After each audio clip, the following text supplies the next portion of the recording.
ये संतोष साहनी से लिखी एक कहानी है, गुलमोहर का जन्मदिन। देखिए। 6 मई की शाम मीना के घर के बगीचे में गुलमोहर के पेड़ के नीचे एक दरी बिछी है। दरी पर सफेद चादर है। एक और खाने पीने की चीजें रखी है। निर्मल, चंपा, कुलवंत, पुष्पा, नसीम बानू और शीला बातें करती चली आ रही है। सबके हाथों में उपहार है। मीना, दिखाओ तो वह गुलमोहर कहाँ है? निर्मल बोली। आओ आओ, यह देखो। मीना ने बगीचे में उन्हें गुलमोहर का वृक्ष दिखाया। कोमल कोमल पत्तियों वाला एक सुंदर वृक्ष। पत्तियों के बीच में से लाल और केसरिया रंग के सुंदर फूल छांग रहे थे, मानो मीना की सहेलियों को देखकर धीमे धीमे मुस्कुरा रहे हो। देखा, लाल और केसरिया रंग के सुंदर फूल छांग रहे थे। और ये फूल क्या कर रही थी? मानो जैसे मीना की सहेलियों को देखकर वह धीमे धीमे मुस्कुरा रहे हो। जन्मदिन की बधाई हो गुलमोहर, निर्मल ने हंसकर कहा। मीना, अब बताओ, गुलमोहर का जन्मदिन क्यों मना रही हो? निर्मल ने पूछा। यह बेचारा पिछले रविवार को ही कटा जाने वाला था, मीना बोली। क्यों? क्योंकि इस पर फूल नहीं आ रहे थे।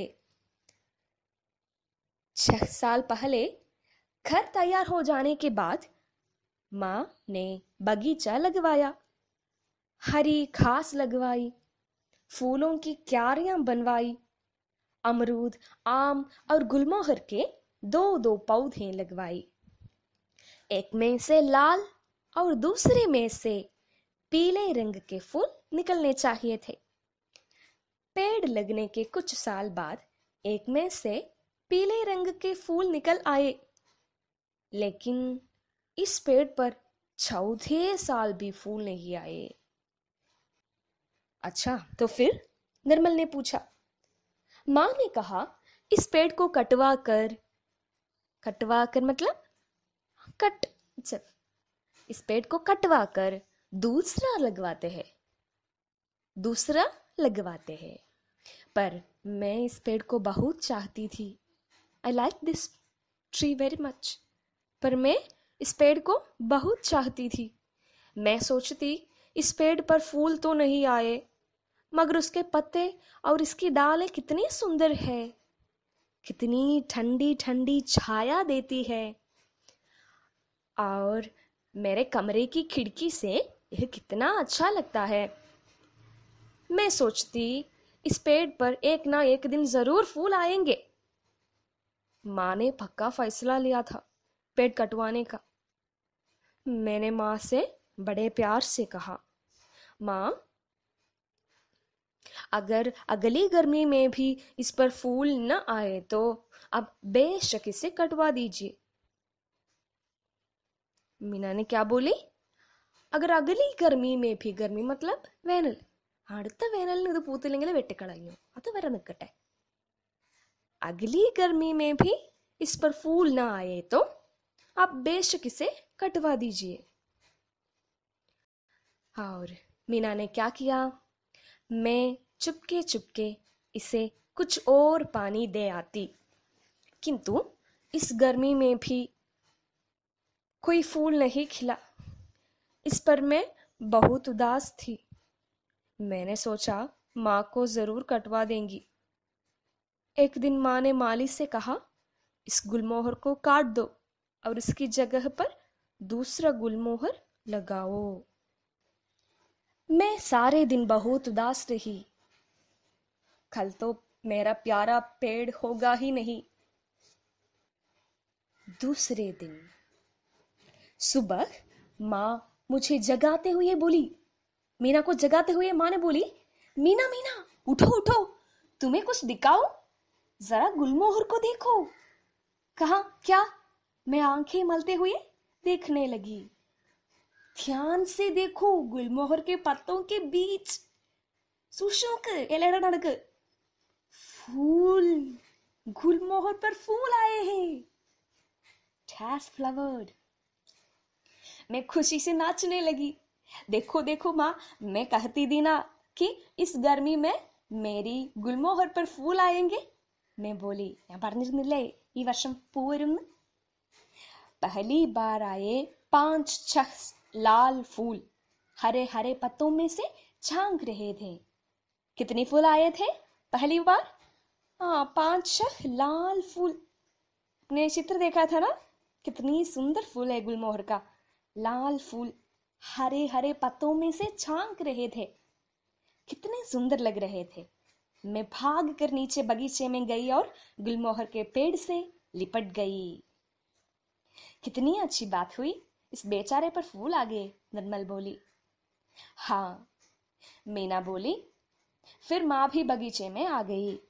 मैंने माँ से कहा, माँ, मैं अपने गुलमोहर की 5वीं वर्षगांठ मनाऊंगी और अपनी सहेलियों को दावत दूंगी। माँ ने खुश होकर कहा, दावत വിരുന്ന് സൽക്കാരം കൊടുക്കും, 5ാം പിറന്നാൾ ആഘോഷിക്കും। माँ ने खुश होकर कहा, जरूर, തീർച്ചയായും, यही गुलमोहर की छाया में दावत करो, अपनी सहेलियों को बुलाओ। मीना जब कहानी सुना चुकी तो उसने गुलमोहर की तरफ देखा। अब कहानी पूरा हुआ है। अब मीना जब कहानी सुना चुकी तो उसने गुलमोहर की तरफ देखा। उसको ऐसा लगा जैसे गुलमोहर भी अपनी कहानी सुनता सुनता मुस्कुरा रहा था। अगले चैप्टर। हम सब सुमन एक उपवन के, एक हमारी धरती सबकी, जिसकी मिट्टी से जन्मे हम। मिली न एक ही धूप हमें है, सींचे जागे एक जल से हम। पले हुए हैं छूल छूल कर पलनों में हम एक पवन के, हम सब सुमन एक उपवन के। रंग रंग के रूप हमारे अलग अलग है क्यारी क्यारी, लेकिन हम सबसे मिलकर ही इस उपवन की शोभा सारी। एक हमारा माली, हम सब रहते नीचे एक गगन के, हम सब सुमन एक उपवन के। सूरज एक हमारा, जिसकी किरणें उसकी कली खिलाती। एक हमारा चांद, चांदनी जिसकी हम सबको नहलाती। मिले एक से स्वर हमको है, भ्रमरों के मीठे गुंजन से, हम सब सुमन एक उपवन के। ये कविता है। किसका कविता है? द्वारिका प्रसाद माहेश्वरी का कविता है। वह हिंदी के विख्यात बाल साहित्यकार है द्वारिका प्रसाद माहेश्वरी। उत्तर प्रदेश में आगरा के रोहता में जन्म। फूल और शूल कविता संग्रह है। सत्य की जीत, क्रौंचवत एक खंडकाव्य है, आदि प्रसिद्ध रचनाएं हैं इनका। प्रसिद्ध बाल साहित्यकार कृष्ण विनायक फाड़के ने अंतिम इच्छा इस प्रकार प्रकट की थी कि अपनी शव यात्रा में माहेश्वरी जी का बाल गीत हम सब सुमन एक उपवन के गाया जाए। देखा, एक प्रसिद्ध बाल साहित्यकार ने ऐसे विनंती की थी कि ये कविता इसकी शव यात्रा में गाया जाए। क्या इतनी खास है ये कविता? देखते हैं। हम सब सुमन एक उपवन के, सुमन मतलब फूल, उपवन बगीचे, हम सब सुमन एक उपवन के हैं। एक हमारी धरती सबकी, जिसकी मिट्टी से जन्मे हम। मिली न एक ही धूप हमें है, धूप मतलब वेल।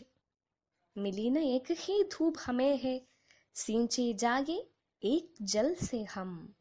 क्या है?